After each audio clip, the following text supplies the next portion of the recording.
Hello and welcome to Indus News from Islamabad. I'm Jawad Nahami and these are the headlines.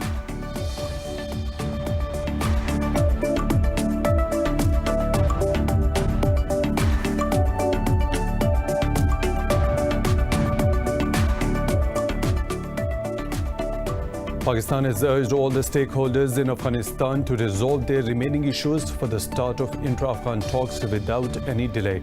In a tweet, Foreign Minister Shah Mahmood Qureshi said the warring sides must seize the historic opportunity for peace. This comes a day after the Afghan government and the Taliban accused each other of a delay in the commencement of the negotiations.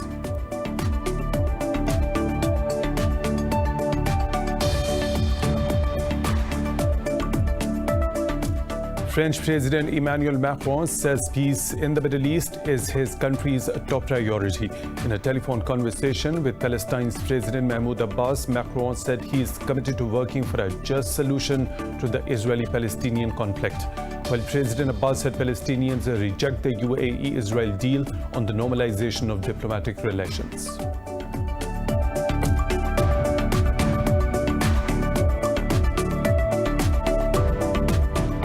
Belarus President Alexander Lukashenko has rejected calls to hold a new presidential election in the country.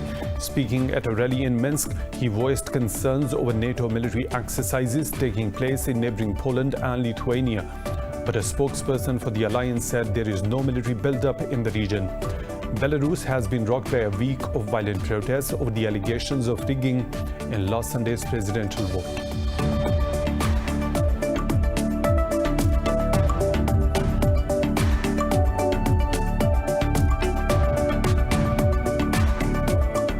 In Thailand, thousands of protesters have taken to the streets of Bangkok, demanding the removal of Prime Minister Prayut Chan-o-cha.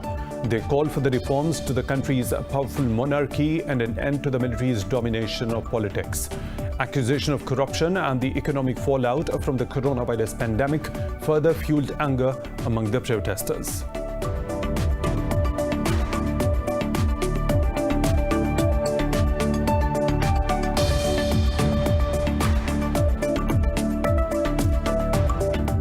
Globally, the novel coronavirus pandemic has taken over 770,000 lives and infected more than 21.4 million people. In the US, nearly 1,100 people have died due to COVID-19, while nearly 50,000 people tested positive for the virus in the past 24 hours. India has recorded 944 fatalities, taking the toll to nearly 50,000, with almost 2.6 million cases. In Pakistan, the death rate continues to decline as 6 people have died overnight, taking the tally to 6,168. Those are the headlines and detailed stories right after a short break. Stay tuned.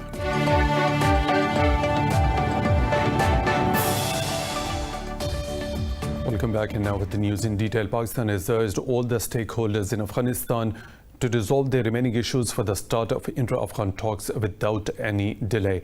In a tweet, Foreign Minister Shah Mahmood Qureshi said the warring sides must achieve this historic opportunity for peace. He said the progress in the peace process is the result of collective efforts. Earlier, U.S. Special Envoy Zalmay Khalilzad also called on the Afghan government and the Taliban to accelerate the process. This comes a day after the warring sides accused each other of a delay in the commencement of the negotiations. On Thursday, the government released 80 of the last 400 Taliban prisoners, paving the way for the long-delayed peace talks.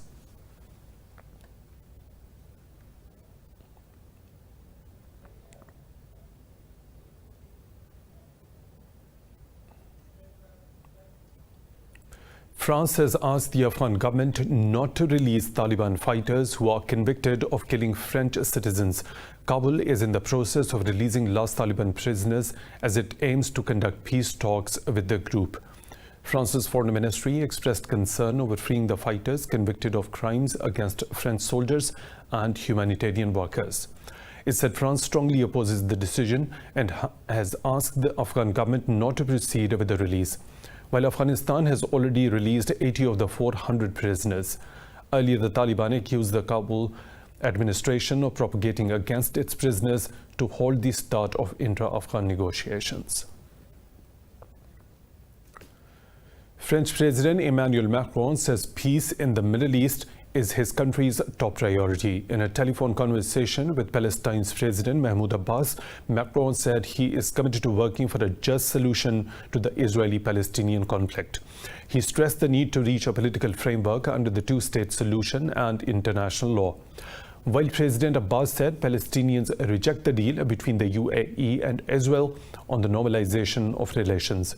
He said Israel's Prime Minister Benjamin Netanyahu confirmed the annexation plan is still on the table. Abbas also warned other Arab countries against following in the footsteps of the UAE. Israel says its warplanes have targeted multiple locations on the Gaza Strip. In a statement, the Israeli military said its warplanes have hit Hamas positions in response to rocket attacks. It said the raids followed a night of cross-border clashes with the Palestinian protesters. The Israeli army alleged dozens of Palestinians burned tires, hurled explosive devices towards its security fence. The Gaza Health Ministry said Israeli gunfire at protesters wounded 2 Palestinians. Thousands of Israelis have called for Prime Minister Benjamin Netanyahu's resignation over corruption allegations and his handling of the COVID-19 crisis. Protesters clashed with police outside the residence of the embattled Prime Minister. Details in this report. Netanyahu's approval ratings have plunged to under 30% in recent weeks due to graft allegations and tumbling economy. The economy is expected to contract by 6% and unemployment in the country stands at 21.5%. Protesters call Netanyahu a crime minister, criticizing the government over its failure to protect jobs and businesses. He did so many wrong things to his people, to us. The corruption is above of it, okay? He's corrupted, he's mean, he's cynical, and he's using us, and he's a thief, and he's a dictator. Simply as that, dictator. Netanyahu's right-wing party accused the left-wing faction of backing the riots while censoring the media over alleged anti-government propaganda. U.S. President Donald Trump says he will reimpose international sanctions against Iran at the UN next week. Talking to reporters, Trump said Washington will trigger the snapback mechanism. This comes a day after the UN Security Council rejected Washington's bid to extend a UN arms embargo on Tehran. Talking about Russia's call to hold a virtual summit on the matter, Trump said his participation is unlikely before the U.S. presidential poll in November. But the Russian Foreign Ministry said Defense Minister Sergei Lavrov and U.S. Secretary of State Mike Pompeo discussed the proposal over the phone. Meanwhile, Iran's President Hassan Rouhani said the failed UN vote was a humiliating defeat for Washington. This is the first time that the US has proposed a resolution to the UN Security Council, and only a small island nation has voted in favor of it. Look, where America's effort have got them. What a miserable situation they have reached. Yesterday was a political success for the Islamic Republic of Iran and a political and legal defeat for the US regime.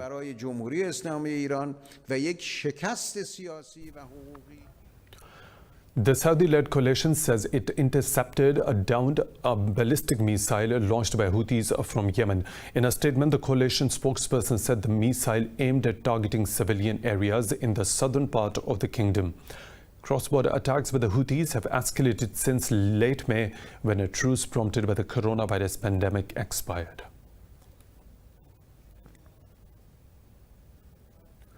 Two rockets have hit Iraq's Taji base, housing US-led coalition troops in the north of the capital city of Baghdad.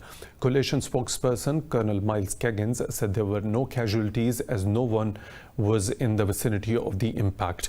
Coalition military bases have been a target of regular rocket attacks since October last year. In the past, the US blamed hardline elements of the armed Hashd al-Shabi network for the attacks.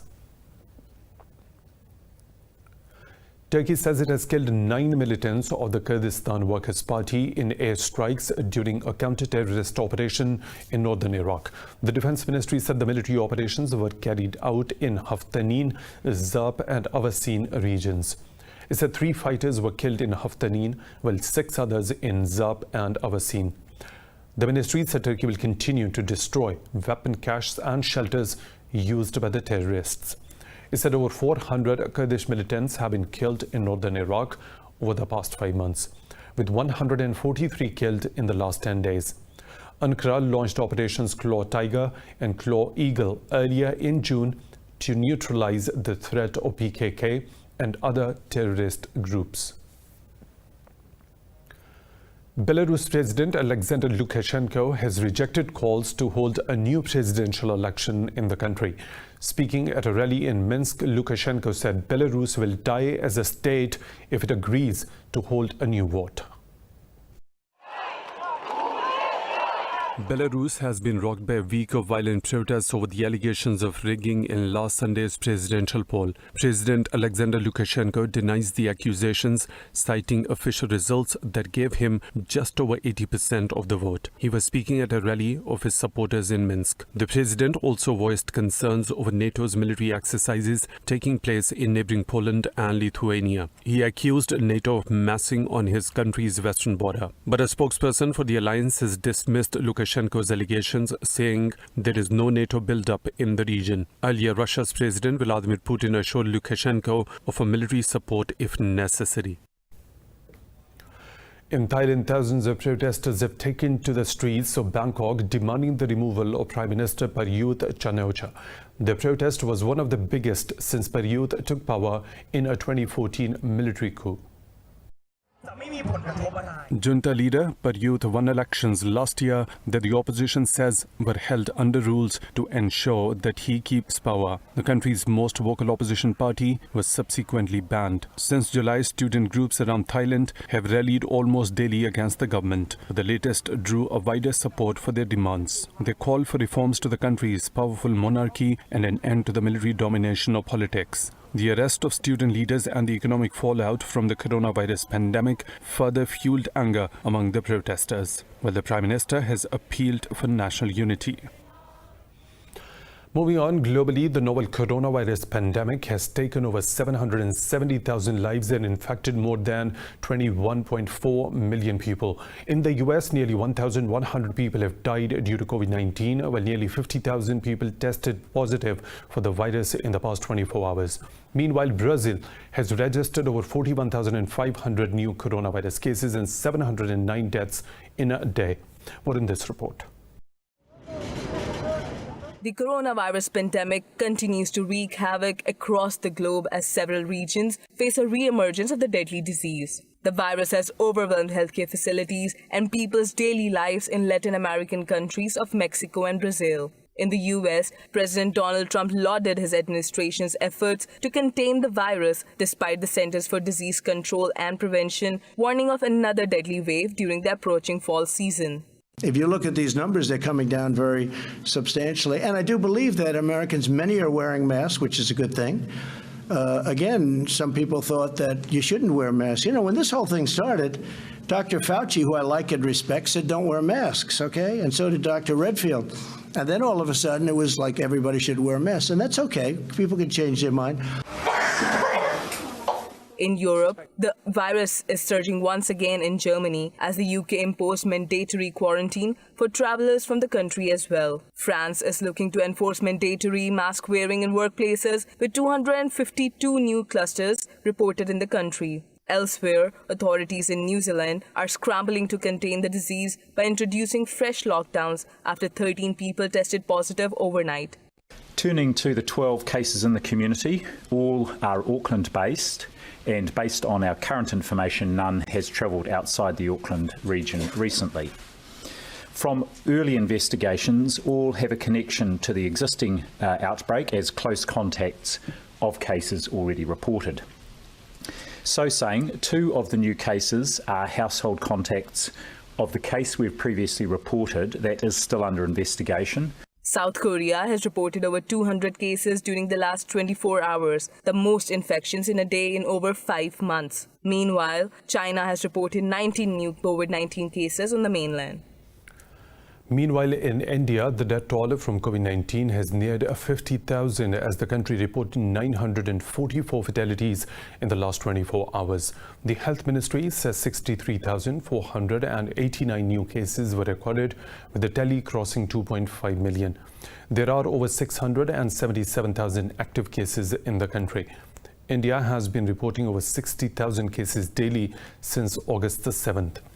India remains the third worst hit country from the new coronavirus after the US and Brazil. In Pakistan, new cases and deaths from COVID-19 continue their downward trend, and experts believe the country is flattening the curve. The Health Ministry says in the last 24 hours, 6 people have died while 670 tested positive for the virus. The country's death toll stands at 6,168. While the reported infections are over 288,000. The ministry says as much as 90% of the patients have recovered. It said the number of active cases has reduced to 16,000.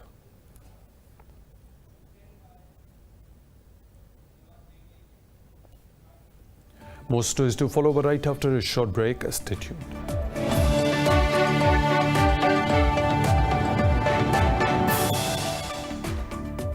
Welcome back. Facebook has reportedly ignored its hate speech policy and allowed anti-Muslim posts on its platform to avoid ruining the relationship with India's ruling party.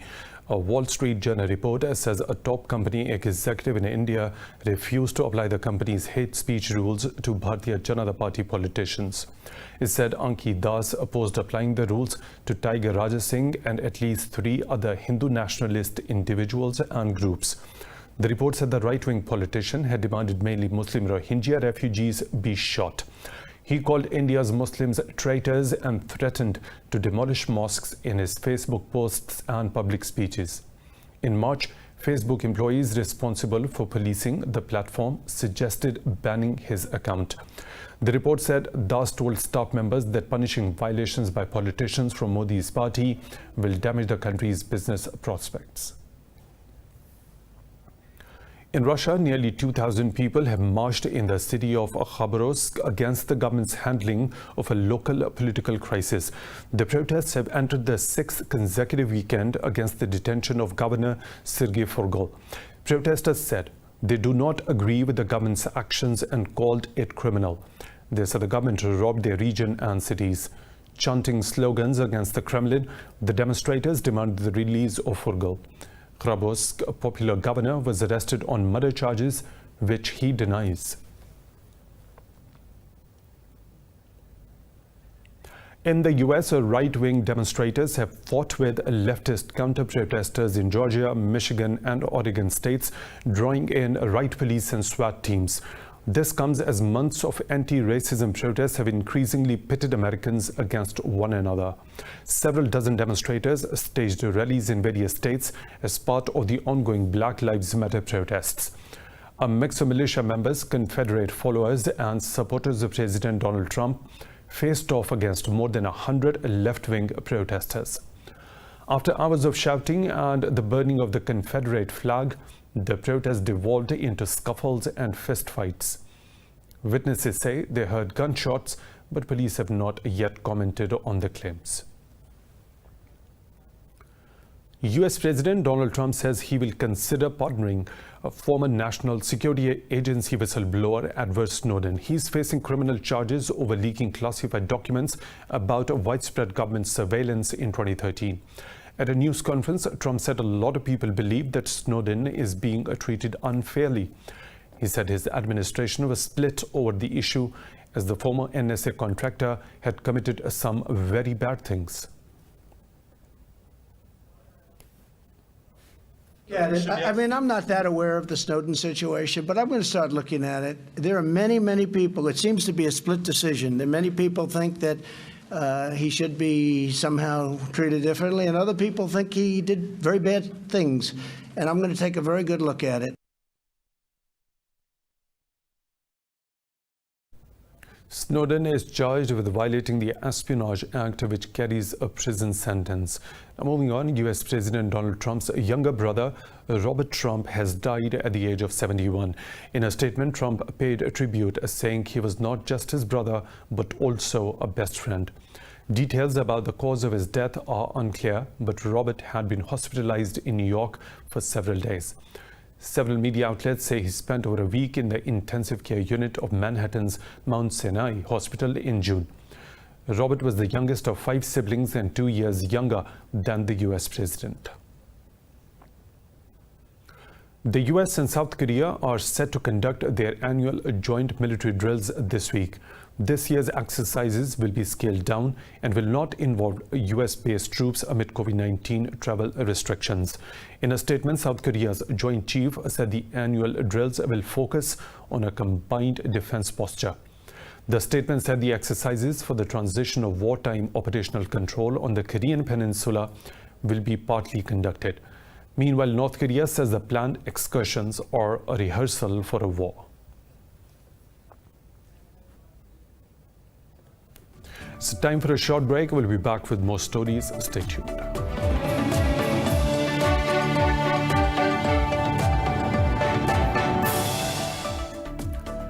Sudan and Egypt have expressed optimism after the fresh round of negotiations over the Blue Nile Dam dispute. In a Khartoum meeting, Sudan's Prime Minister Abdullah Hamdok and Egypt's Prime Minister Mustafa Madbouli agreed that dialogue is the only way to resolve the long-standing row. Meanwhile, Pope Francis called for the dialogue between Egypt, Ethiopia and Sudan over the Nile Dam issue. Speaking in the Vatican City, the pontiff urged the 3 neighbors not to let the dispute lead to a conflict. Earlier, the trilateral talks between the 3 countries were suspended after Ethiopia insisted on renegotiating a deal on sharing the waters of the Blue Nile. A UAE and an Israeli firm have signed an agreement to cooperate on research and development related to the COVID-19. The UAE's state news agency said AIPAC's national investment agreed on a strategic commercial agreement with Israel's Terra Group. In a statement, AIPAC's chief said the deal will open pathways to develop effective partnerships between the business sectors of both the countries. It said the treaty will benefit humanity as it aims to strengthen research regarding the pandemic, including a feasible testing device. This comes soon after Tel Aviv and Abu Dhabi announced an agreement to normalize their relations.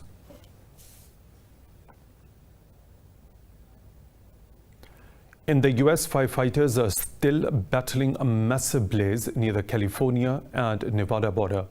The National Weather Service has warned blaze in Loyalton City could cause potential firewalls. Authorities say parts of Lawson County, situated in the north of the state, are most at threat. They have issued evacuation orders for the Plumas and Lawson counties. The Weather Service asked responders to exercise extreme caution as a dash cam recorder captured a firefight narrowly escaping the inferno. The Loyalton fire has burned around 20,000 acres with 5% containment so far. Investigators believe one major fire near Los Angeles may have been started by arson. A Japanese bulk carrier that has leaked hundreds of tons of oil off the Mauritius coast has broken apart. In a statement, the Mauritius National Crisis Committee said on the basis of the experts' advice, the towing plan is being implemented. Authorities say they have deployed booms to help with oil absorption around the vessel. The committee said it is giving special attention to sensitive sites around the ship.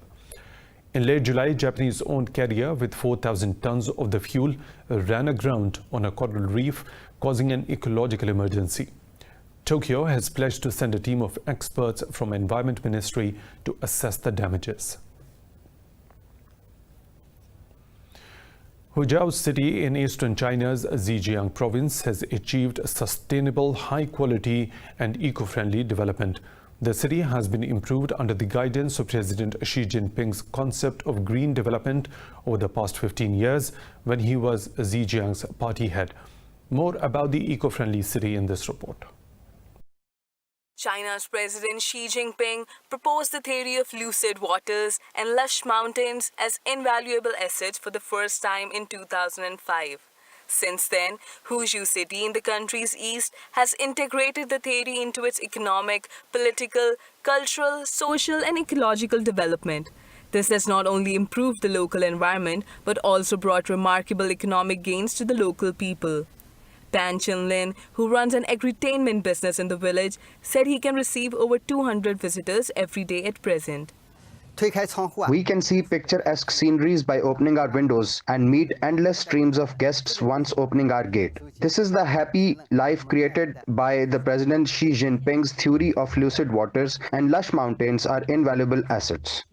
Though influenced by COVID-19, the local tourism is picking up once again now that the epidemic is under control and the national economy is recovering. But the environment of the Yusun village, as well as the Huzhou city, used to be badly damaged 15 years ago due to excessive exploitation of mineral resources. Under the guidance of Xi's theory, Huzhou city abandoned the extensive mode of development and began to search for industrial transformation and upgrading. Every year, we would select at least 2 industries and carry out across-the-board upgrading according to the latest green and low-carbon standards. As for energy-intensive and high-polluting projects, no matter how large their scale or how profitable they are, we will not allow their operation whatsoever. With 15 years of environment restoration, Huzhou has become China's first prefecture-level pilot demonstration zone for ecological civilization construction.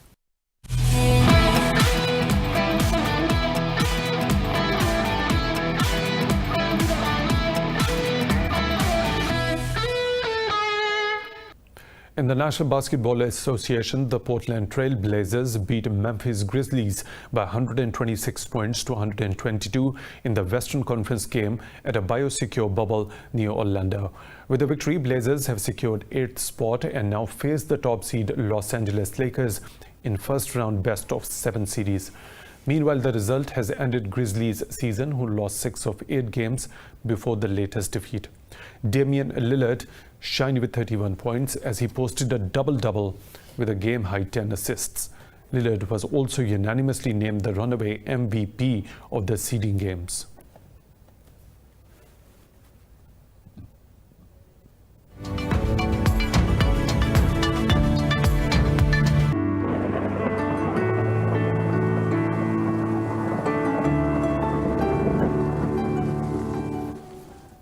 Another weather situation from around the globe.